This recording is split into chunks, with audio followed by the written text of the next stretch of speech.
नमस्कार, मैं Dhananjay Kumar, the public India में आपका स्वागत है। बिहार में एक तरह से कहिए कि आंदोलन का समय चल रहा है। सब आंदोलित है, सत्ता, विपक्ष दोनों। वहाँ राहुल गांधी पदयात्रा पे निकले हुए हैं।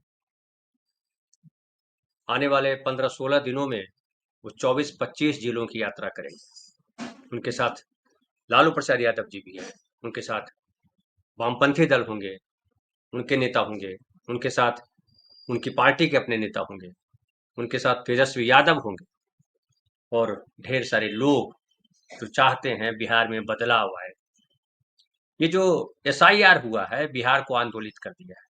एसआईआर अगर नहीं हुआ होता तो शायद जिस तरीके का माहौल बिहार में है उस तरह का माहौल होता नहीं। और इसको कह सकते हैं कि एसआईआर की घोषणा करके, एसआईआर करा करके चुनाव आयोग ने तो अपनी किरकिरी कराई ही, बीजेपी ने भी अपने पैर पे कुल्हाड़ी मार दी। राहुल गांधी को एक और बड़ा मुद्दा दे दिया। राहुल गांधी हालांकि वैसे भी पहले से सामाजिक न्याय को लेकर के चल रहे हैं और बिहार सामाजिक न्याय की भूमि रही है। उन्होंने जो पोस्टर जारी किया उसमें जगदेव बाबू का फेमस जो है कोटेशन है, और वो है कि 100 में 90 शोषित है, 90 भाग हमारा। जगदेव बाबू बिहार के बड़े सामाजिक न्याय के पुरोधा रहे और बड़ी लड़ाई लड़ी, उसी में अपनी जान भी दी। वो केवल अगड़ा पिछड़ा नहीं करते थे बल्कि शोषितों की बात करते थे। और उनका मानना था कि जो महिलाएं हैं, सवर्ण समाज की जो महिलाएं हैं वो भी शोषित है, सारी महिलाएं शोषित है।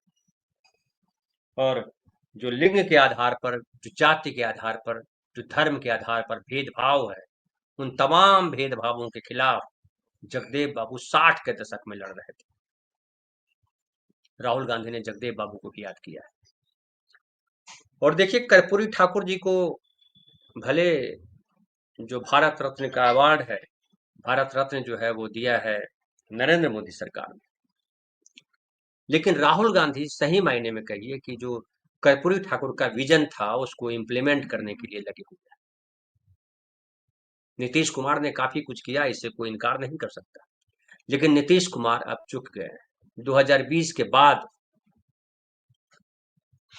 जिस तरह से वो कमजोर हुए राजनीतिक तौर पर, और खास करके पिछले 2-3 सालों से उनके स्वास्थ्य को लेकर के जो बातें की जा रही है वो आम जनों के बीच भी है। उनके वोटर भी इस बात से उदास हैं कि नीतीश बाबू का अब टाइम पूरा हो गया, अब वो सत्ता में नहीं रह पाएंगे, अब वो राजनीति के लायक नहीं रह गए। इसलिए आप गौर कीजिए कि वो हालांकि घोषणाएं कर रहे हैं।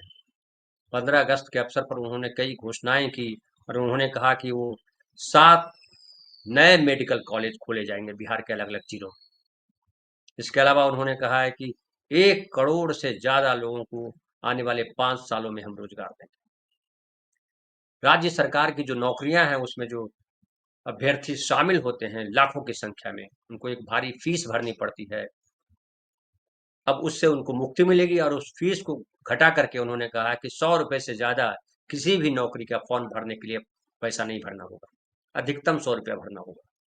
और ये भी है कि अगर आप प्रारंभिक परीक्षा में पास हो जाते हैं तो मुख्य परीक्षा में शामिल होने के लिए किसी भी अभ्यर्थी को कोई शुल्क नहीं देना होगा। और ये बीपीएससी के परीक्षाओं में भी लागू होगा और तमाम परीक्षाओं में लागू होगा। और बताया जा रहा है कि इससे लोगों को, युवाओं को, उनका जो गुस्सा है वो कम पड़ेगा। इसके अलावा उन्होंने ये भी कहा कि जो है हम 1 करोड़ से ज्यादा लोगों को रोजगार देंगे आने वाले 5 वर्षों में। रोजगार में आता है नौकरी भी देंगे और रोजगार भी देंगे। तो नीतीश कुमार घोषणाएं कर रहे हैं, लेकिन नीतीश कुमार का जो जोर हुआ करता था जनता के बीच, वो जोर कमजोर हुआ है, एक तरह से कहिए तिरोहित हो गया है, गायब हो गया। बीजेपी बीजेपी के नेता को ऐसे नहीं है बिहार में जो एक माहौल बना सके। केवल हिंदू के नाम पर, मंदिर के नाम पर आखिर कितने दिन वोट मिलेंगे। वहां जानकी मंदिर, सीता मंदिर का शिलान्यास करके आए हैं अमित शाह, लेकिन अमित शाह जो कह रहे हैं और अमित शाह के बरक्स जो चुनाव आयोग ने एसआईआर किया है और उसका नैरेटिव पहले गढ़ा गया कि एसआईआर इसलिए कर रहे हैं कि बांग्लादेश, म्यांमार और नेपाल के नागरिक घुसपैठिए वोटर लिस्ट में शामिल हो गए हैं। उनको हटाना है। लेकिन जब ड्राफ्ट सूची जारी हुई तो पता चला 65 लाख लोग मतदाता सूची से बाहर कर दिए गए। कुछ को कहा गया कि मर गए हैं, लाखों लोगों को बाहर किया गया जो मृत हैं, लाखों लोगों को बाहर किया गया जो प्रदेश से बाहर रह रहे हैं। लेकिन पता चला कि ढेर सारे लोग जिनको मृत बता दिया गया है वो जीवित हैं। बहुत सारे लोग जिनको बता दिया गया कि वो देश स्टेट से बाहर चले गए हैं, तो स्टेट में अपने राज्य में। बहुत सारे लोग वहीं गांव में हैं लेकिन उनका नाम काट दिया गया। और बांग्लादेश और म्यांमार और नेपाल का कोई नागरिक अब तक मिला हो घुसपैठिए के तौर पे, अब तक नहीं बता पाया है चुनाव आयोग। इस बीच सुप्रीम कोर्ट ने दखल दिया और कहा कि आधार कार्ड को भी शामिल करना पड़ेगा। वो अलग है, लेकिन एसआईआर को लेकर के जिस तरह का नैरेटिव बीजेपी गढ़ना चाहती थी, वो नैरेटिव उनके गले का फांस बन गया है। एक तो बांग्लादेशी मिले नहीं, प्लस अब लोग पूछ रहे हैं कि अगर बांग्लादेश, म्यांमार और दूसरे देशों से नागरिक यहाँ घुसपैठिया बन करके आ रहे हैं तो उनको रोकने की जिम्मेदारी किसकी थी? 11 साल से नरेंद्र मोदी की सरकार है, क्या उनकी ये जिम्मेदारी नहीं है? और अगर घुस आए हैं उनके शासन के बाद भी, तो ये तो फ्लॉप नरेंद्र मोदी हुए। अमित शाह से लोग सवाल कर रहे हैं कि आप गृह मंत्री थे, आपको पता करना है कि घुसपैठिया आया कि नहीं आया, घुसपैठिया कैसे आया।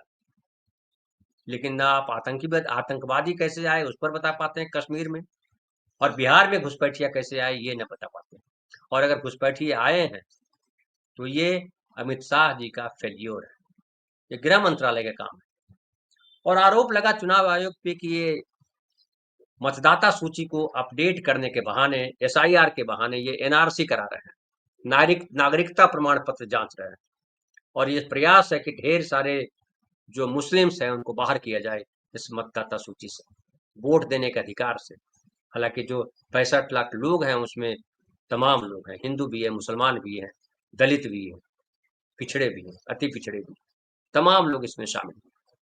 और अब बिहार में एक जो है ऐसा माहौल बन गया जिसे लगता है कि चुनाव आयोग के खिलाफ माहौल है। कई लोग मीडिया में कह रहे हैं कि वहां जिनका नाम कटा है उनको चिंता है नहीं, नेता चिंतित है। इस देश में महंगाई है, आम आदमी सड़क पे दिखाई पड़ता है लेकिन त्राहिमाम कर रहा है। नोटबंदी में आम आदमी को सड़कों पे उतारा गया, काला धन नहीं मिला, क्या आम आदमी गुस्से में सड़क पे आया? कोरोना के समय में लेबर सड़कों पर थे, क्या आम आदमी सड़क पे सरकार के खिलाफ खड़ा हुआ? आम आदमी सरकार के खिलाफ ऐसे खड़ा नहीं होता। आम आदमी के पास एक ही काम है कि वो जब वोट दे रहा हो तब सत्ता परिवर्तित कर दे, या जब कोई राजनीतिक दल या कोई नेता जब आंदोलन के लिए उसे आवाज दो। राहुल गांधी ने आवाज दी है, लाखों की संख्या में बिहार वासी सड़कों पर है। आपको याद होगा जब बिहार बंद बुलाया था, पूरा बिहार बंद था, लोग सड़कों पर आए, आम लोग आए सड़कों पर। जो कहते हैं कि आम आदमी कहाँ सड़क पे, उन्होंने देखा था कि बिहार के बंद के दौरान किस तरह से आम लोग सड़क पे आए और बंद सफल रहा। तो राहुल गांधी की जो ये पदयात्रा है वो न केवल एसआईआर के खिलाफ है, एसआईआर में जिस तरह से लोगों के नाम काटे गए हैं, मत देने का अधिकार जिस तरह से छीना गया है, बल्कि एक जनजागरण अभियान है कि आप अपने संविधान को पहचानिए, उसे परखिए और उसकी सुरक्षा कीजिए। अपने वोट देने के अधिकार को आप सुरक्षित कीजिए। अगर आप अपने अधिकारों के लिए नहीं लड़ेंगे तो आपका अधिकार छीन लिया जाएगा। ये जो सरकार है नरेंद्र मोदी की सरकार, वो आपको अधिकार देने के लिए नहीं बैठी है, बल्कि एक कारपोरेट के हाथों देश को बेच रहे हैं। राहुल गांधी लगातार कहते रहते हैं कि ये अडानी अंबानी की सरकार है, और वो साबित भी होती है। अमेरिका जिस तरह से, ट्रंप जिस तरह से टैरिफ की बात कर रहे हैं, टैरिफ लगा रहे हैं, अभी देखिए जो छठी बार मीटिंग कैंसिल कर दी गई, जो वार्ता होनी थी टैरिफ को लेकर के भारत और अमेरिका के बीच, वो फिर रद्द कर दिया गया अमेरिका की तरफ से। पिछली बार 5वीं बार तक किया गया था, छठी बार मतलब वो बैठ ही नहीं रहे, डेट रेशेड्यूल किया जाता है फिर बैठक नहीं होती। और लगातार ट्रंप जिस तरह से माहौल बना रहा है, अब तो 50% का टैरिफ लग गया है। उससे जो बचे खुचे व्यापारी हैं जो अमेरिका में अपना बिजनेस करते हैं, जिनका बिजनेस अमेरिका में है, उनके सामने संकट आने वाला है। नोटबंदी करके, जीएसटी लगा करके भारत के भीतर जो लघु कुटीर उद्योग थे उसको नष्ट किया नरेंद्र मोदी सरकार। अभी देखिए लाल किला से क्या कह रहे हैं, वो कह रहे हैं कि हम दिवाली पे बड़ा तोहफा देने जा रहे हैं, जीएसटी का 2 स्लैब रखेंगे। तो गर्दन किसने घोटी? 4 स्लैब किसने बनाया था? जीएसटी इतना कठोर जीएसटी लगाया क्यों आपने? कि आपको उसको तोहफा देना पड़ रहा, वो तोहफा है, और जो दिया था वो क्या था? तब कहा था कि देश मजबूत होगा, टैक्स चोरों से बचेगा, लेकिन देश कितना मजबूत हुआ वो ट्रंप बार बार बता रहे हैं। राहुल गांधी जिस तरीके से जनजागरण अभियान पे उतरे हैं और जिस तरह से खास करके दलितों, पिछड़ों, अति पिछड़ों की लड़ाई लड़ रहे हैं, माइनॉरिटीज की लड़ाई लड़ रहे हैं, खास करके अति पिछड़ों की बात करें तो बिहार में अति पिछड़ों को लेकर के बड़ी संवेदनशीलता है, जागरूकता है। और वो चाहे वो जगदेव बाबू हो, चाहे वो कर्पूरी ठाकुर हो, चाहे लालू प्रसाद यादव हो, चाहे नीतीश कुमार हो, इन सब की एक लंबी श्रृंखला है ओबीसी समाज के लिए।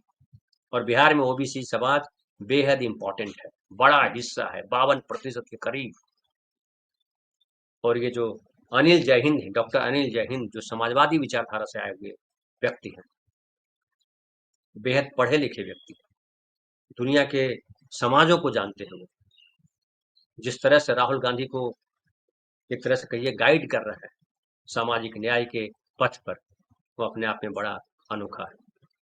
और अब राहुल गांधी जिस तरह से संविधान सुरक्षा को लेकर के, एसआईआर को लेकर के अनिल जय हिंद के साथ सड़कों पर है, उससे पता चलता है कि अब देश जो है कुछ और ढूंढ रहा है, देश किसी और रास्ते चलना चाहता है।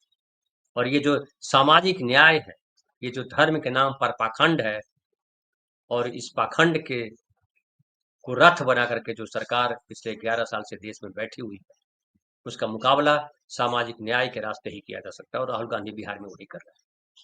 अब देखिए इसका क्या परिणाम आता है तो चुनाव के समय पता चलेगा, लेकिन फिलहाल जो जमीन पे स्थिति है, नीतीश कुमार गौन है, मोदी जी मौन है, और बिहार की जनता जो है उद्वेलित है, बदलाव चाहती है। तो फिलहाल इतना ही। बहुत बहुत धन्यवाद। कल फिर बात करेंगे किसी नए विषय पर।